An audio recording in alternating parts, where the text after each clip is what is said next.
Hey everybody, welcome back to the Resource Productions. Tonight we have a banger for you. Straight up banger. Some Smoker versus some Kinnemon. Some solid OPO2 action. You want to jump into it? Let's go. I don't want to keep waiting. All right, let's I'm go. I'm so hyped for this game. All right, Smoker versus Kinnemon. I'm on the Kinnemon side myself. Now, I'm going to take an early mulligan here because my hand is looking like two Odins, which is actually think is pretty good against Smoker, but the rest of my hand is kind of slower, and I'm going to need to pressure Smoker's resources. I'm going to make sure that I need to control the board, and I actually pressure them into countering out of my attacks on their characters. One weakness of Smoker is that it doesn't have good card selection. So that means I don't want to give them their life immediately until I'm sure that I have the board and one single removal spell isn't going to swing it back. I definitely agree. When I play on the Kinnemon side, it's definitely important to.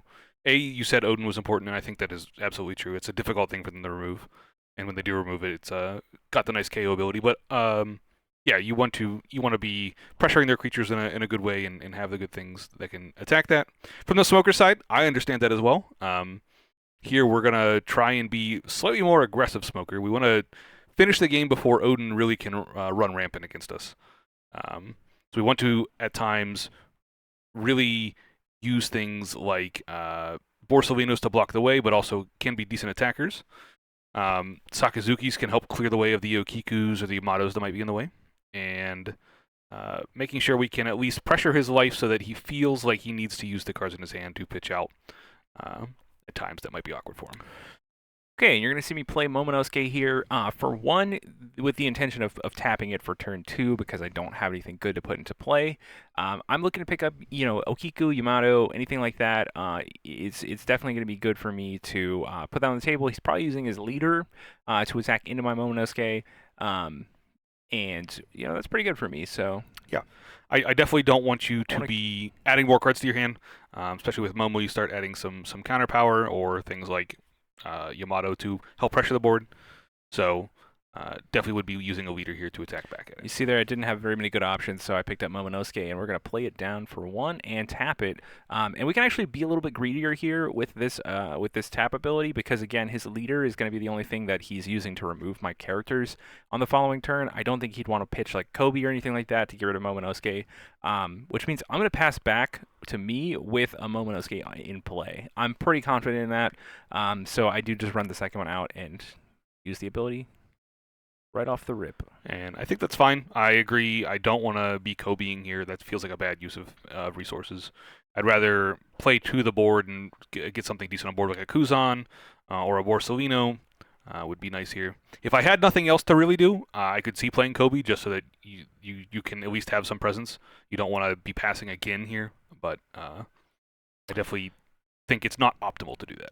Porcelino going to be pretty good here. Now we are going to still tap the Momonosuke to try and pick up Yamato off the top. But the Porcelino is actually such a good line that it's gonna require a lot for me to attack into it, even if I find the Yamato. And he'll probably be able to just counter out of it pretty easily. But this is in line with my strategy overall of trying to pressure him on cards in his hand, knowing that a lot of his removal costs him a card as well. So his resources are going to be pretty tight, and countering out of these attacks evenly is actually a bit more pressuring than it leads on in the beginning of the game. So Yeah, and that's something I realized from the Smoker side too. You'll see me probably take a lot of life in times where I could be countering out early because I need the cards in hand to be able to counter, but also pitch two cards like Sakazuki to be able to help clear the way. right, and that's why we just don't even attack you. Yeah, We did attack with the Kinnemon on leader on turn two. you, But you, that was actually just to put you at four, so it's easier to put you at three later in the game. yes, and then exactly. and then you'll go from 3 to 1 or 3 to 0, which is actually how this game concludes. But yeah, I think four is a much tighter number than five, and I don't think it. I think it's possibly better than three as well in the early to mid game, just because it limits you on resources, get you one less card overall. And I think it's good to trigger early game as well for things like Mhm. Shockwave that could be in my life, things that could clear good attacking creatures in the mid game, instead aren't nearly as much of a blowout and Yeah. instead are in my hand.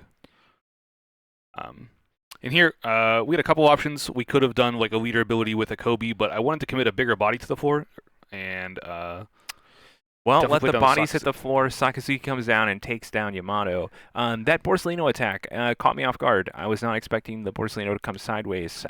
Is that I, because the Sakazuki was in play in it, just a moment? it's because I need to pressure your life. Okay. I think holding back limits my like. I want to take life, right? I'm not going to block with it. So Correct. it's literally my exposure of the creature to you, and I think that if you're committing what would be 3 Dawn to an Well, attack, it why felt I like I was say fine with that. why I say that is because now you've given me a second target to attack instead of your life, right? You're Yeah, not going to be blocking with the Borsellino, but you will be. Now I'll be attacking the Borsellino instead of your life, and if you want me to attack your life, you've now said, "Hey, don't do that. Attack the Borsellino instead." And that's why I was actually not expecting the. I was actually expecting Sakazuki to come down and then no character swings, so that I have to go to your life if I want to make any attacks at all. I definitely think it's interesting. I don't Um, think it's bad. Okiku comes down for 2, and we're left with 2 Don remaining. So we did actually commit 3 to remove the Borsellino. Again, we're trying to get board control, so we need to. Sakazuki just came down to kind of pivot the board back in Smoker's favor. Hmm. So we're going pretty hard in order to clear Borsellino, and we're going to play 3 characters down this turn in order to try and get something to stick. Now, we're pretty sure that we're going to lose either Okiku or Momonosuke. Probably not both, though. Um, and we're happy with whichever one we get to keep. Yep. And from my side, we will start attacking again. We're still going to attack in with the Sakazuki here because we do need to pressure his life total down. We're getting into the turns where Odin can come down and start really being able to attack back all the creatures I can or characters I can attack with. So I need to be lowering his life total here so he doesn't feel quite as safe to be able to do that. Right, yeah. And if Odin does come down, it's all about like what does my opponent's board state look like and what's my life total, right? Yep. So we need to keep it a little bit more even than it currently already is. It needs to be kind of. I think Odin is like one of those. It's not quite win more, but it's also if it comes from behind on the board, it's going to be a losing card. So we need to have an even board state, or I need to be winning the game. Absolutely. And from my side, I want to be committing a lot of characters this turn so that I am able to pressure on the following turn if he were to Odin. I think that's quite important. And because of that, we actually don't see me use my leader ability. Instead, it crack in for 5. Either force him to answer or take the life. I'm very happy with the life, obviously. 7 with the Sakazuki. So I'm pretty happy to go down to 3. After that, I'm probably not going to want to go down anymore just because I know that you can pivot the board pretty hard over the Yeah. course of 2 turns, and the game will very quickly end with me being close to stabilizing, but not quite there. So I do want to stay at 3 life total instead of going down to 2, even though, the resources are pretty good. My hand is not perfect. It's not the cards that I want to see in this matchup. There are a lot of Okikus in my hand.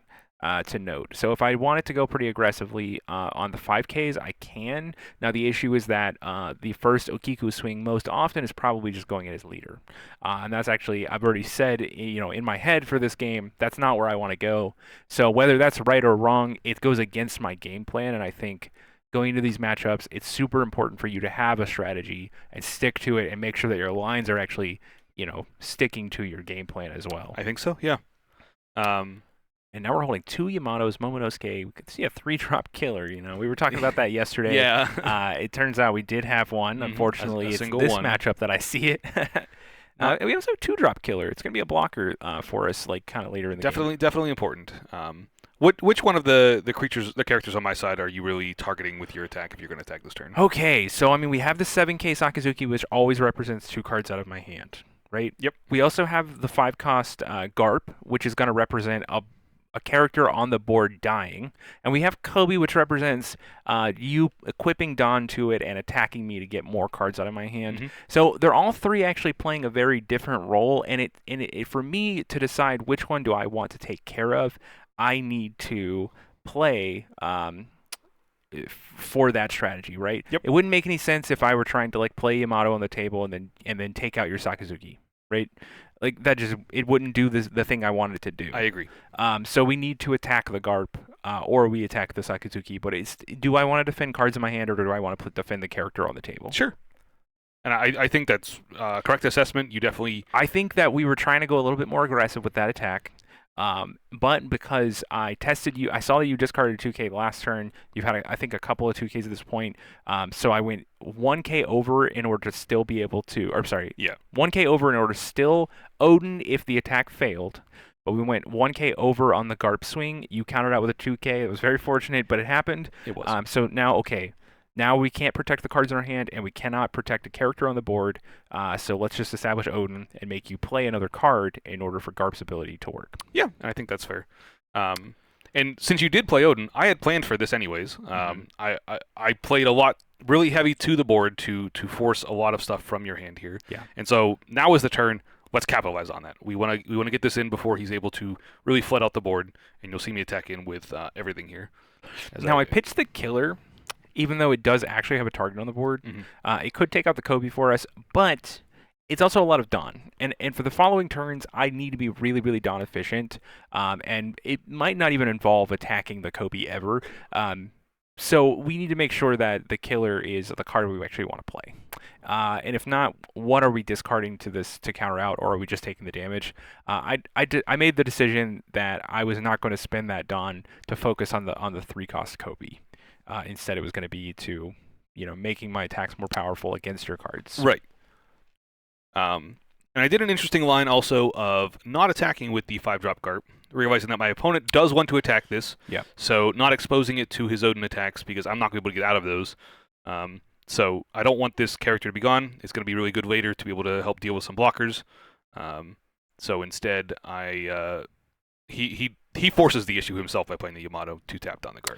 Yes, so I saw you pick up the Borsellino there, and no, I'll just let you Borsellino down whatever you want. Yeah. Now, if you had given me Garp and Sakazuki to attack with my Odin here, Borsellino would have been the thing to tap, right? Right. But because you didn't, well, 100% of the time, if I don't tap down Garp with Yamato, I cannot attack that Garp. Exactly. Yeah. But if I tap it down, then you can block or you don't block. So I have to give myself the option of you deciding not to block. And I think it's correct. I think it was just a knee-jerk reaction to tap the blocker because that's often what the line is. What's funny is you just asked me, hey, when you're looking at these characters on board, which one are you attacking?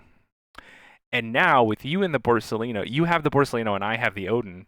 I say, which one are you defending? Yes. It's a quick reversal. The Yamato is quite good at buying that tempo back. Yes, and these are the kind of board states that you can put your opponent into as long as you're very careful about how many cards and resources you're giving them.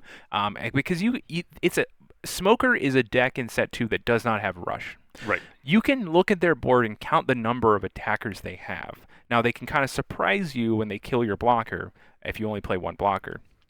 But you can look at their board and say, I have 1 life, they have 2 attackers, that's enough to kill me. And so you can actually take the very board control route and say like, hey, I can actually just price you out of the game here. Yeah. And so that's actually what I'm gonna do. Yeah. And I'm going full on protecting the Garp. I still realize that it's important, but also if he wants to kill it this turn now, he's going to have to commit 3 more Dawn to an attack, which I think is important. He's either not playing blockers with that, or he's not committing more characters to the board that instead would make my further turns awkward. We're trying to race towards the end of the game here. Obviously no cards in hand. I got no more time to spend. I can't sit around anymore. So protecting everything we can on board, and forcing the issue by making him spend more Dawn, I think, is important. And I have to make a choice, too. Is the Garp ability going to be the thing that punishes me, or is the Sakazuki attack going to be the thing? And it comes down to whether or not I'm playing the killer that's in my hand right now. I think that is the most relevant thing. If I play the killer that's in my hand, then we attack the Garp. If I don't, we attack the Sakazuki. Yep. And it's just because the Garp can tap to destroy the blocker, and that represents you pitching a card from your hand, but no commit of Dawn. Yeah. All of your Dawn gets to go on the Kobe. All of your Dawn goes to Sakazuki or your leader. And if we just take care of the Garp, then suddenly the killer can eat Sakazuki attack plus 2 Dawn. It takes care of some of the Dawn that you have. Yeah. So that's why we took with the Garp. And got a nice top deck of a 4-drop Kuzan to draw a card, and what do you know, behind door number 2 is another Kuzan. So we're going down deeper. He comes in pairs, doesn't he? Oh, wow. Look at you with the exact 10 Dawn draw. Is a beautiful draw. Wow. Never a wasted card in the Shoup house. And now we have a bit of a decision. We could Yeah. start attacking. We could use our leader, use our Sakazuki, try and pressure some more out of his life. I I think that's fine. However, we could also just choose to not attack and instead give our opponent nothing to attack besides us ourselves. Yes. And then, A realization that you've made now well, at the end of the game rather than like the mid game. sure. I think that it's super important to make that choice somewhere where you're kind of losing the board and you need the resources, but pinpointing exactly where in the matchup that Yeah. you have that moment is very difficult. And that's not to say that it was more correct in the mid game than it is in the late game, but pinpointing it somewhere in the matchup is super important. And I Right. think that's how like the best smoker players know exactly where that moment is, I would imagine. Oh, I'm sure, and obviously I'm not the best smoker player, so I'm not admitting that I'm doing that correctly at this point. It's nice to watch this game back and see those exact points and reflect on Now, those. what's funny is like you chose that turn to not attack me, and instead went Kuzan Kuzan Don Quixote, and my hand had about 3K counter power in it. Which I is funny. plus the killer blocker, which would have actually drawn Punk Gibson, but I was tapped out, so that was just Yeah. that was literally another card that did not counter. So my hand is looking beefy across the table, but on my side, I'm going, oh no, this is looking bad. Obviously, no way for me to know that, and I think Right, just playing yeah. the Kuzan to establish, hey, what am I actually drawing for the turn, Yeah. is pretty important. So, Right, because I think you're like, well, I'm not going to die on the swing back, so let me just establish a board presence, and then we'll go pretty hard on the following turn. Yeah. I think that makes the most sense. Yeah, and you did find another Yamato, yet again, the third one, Yep, to pretty- tap down my pretty solid. Sakazuki to foil my plans of not exposing any creature or any character here. when we're having these like mid-range fights, Yamato is like the best card. Oh, Right? It's like it's even super better good. than Okiku. Yeah, of course. Again, like the issue with Okiku is that it does need to attack my opponent's leader once, and that's just giving him, the one or two cards that he might need in order to Mhm. like play Sakazuki or play Kobe or whatever it is. Yeah. Those are really challenging things. And yeah, so you attacked in for 5K. I got one more card in hand now. Yeah. And now we're going to be trying to swing back again, getting through a killer, but also 4 open Dawn, which Kinnemon's going to use the Dawn if they have it. And Yes. I don't imagine you're ever Important- bluffing in this situation. Important though that I am kind of still leaning on, the killer blocker here. Yeah. But you do now have the extra card because I attacked you. I took you down from four to 3. So you have an extra card. If you draw Sakazuki or Kobe, you can play it and you can remove my killer and then you can attack. Yeah. Now if it's Sakazuki, of course, that's a lot of your Dawn committed to the board already. I can probably get out of whatever you swing with. But you don't even worry about it because we swing with Kuzan and find a Punk Gibson on the other side, tapping down Kuzan. Now I know we're completely safe. Yeah. And we're establishing what we're going to do with the rest of our turn with our cards in hand. I That's a want him 9. to finally block with this killer. We got to get through it at some point. Yeah. Go ahead and block the 9K. Pick up another Okiku, another card that does not counter. Yeah. Looking at Okiku, Law. I'm sorry, yeah, Law, and an Ikamushi.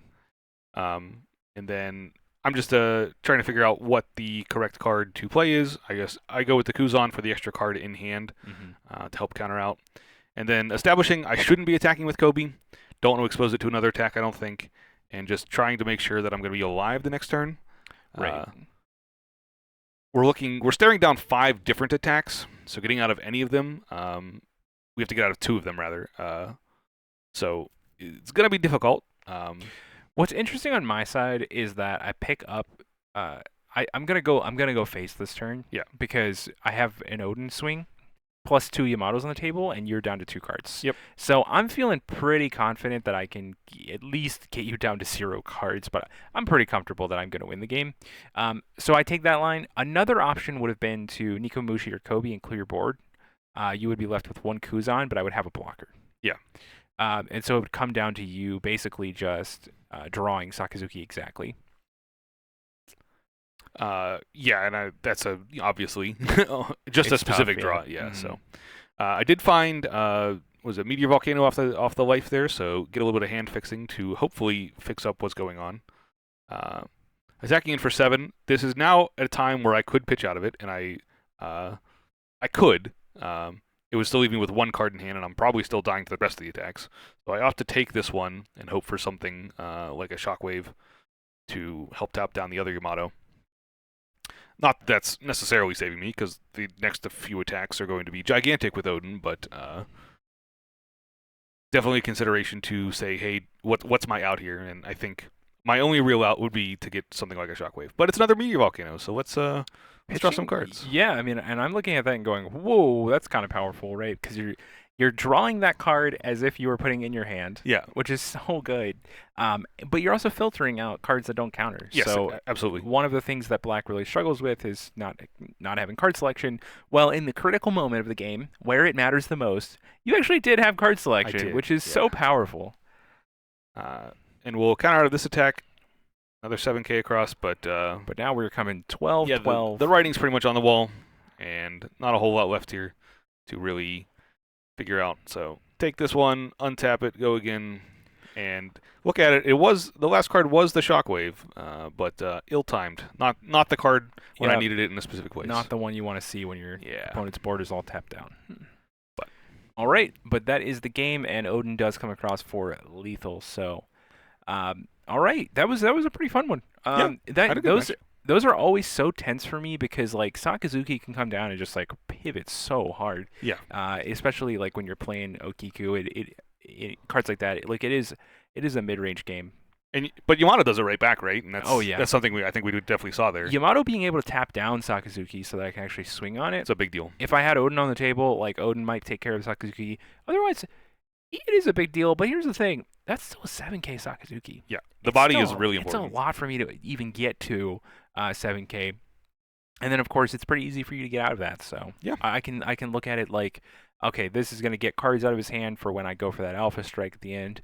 But before that, it's hard to remove Sakazuki. So that card is just, whew.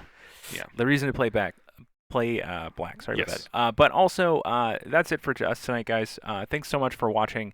And if you haven't already, consider subscribing to the channel. Yeah. We will see you in the next one. Bye, everyone.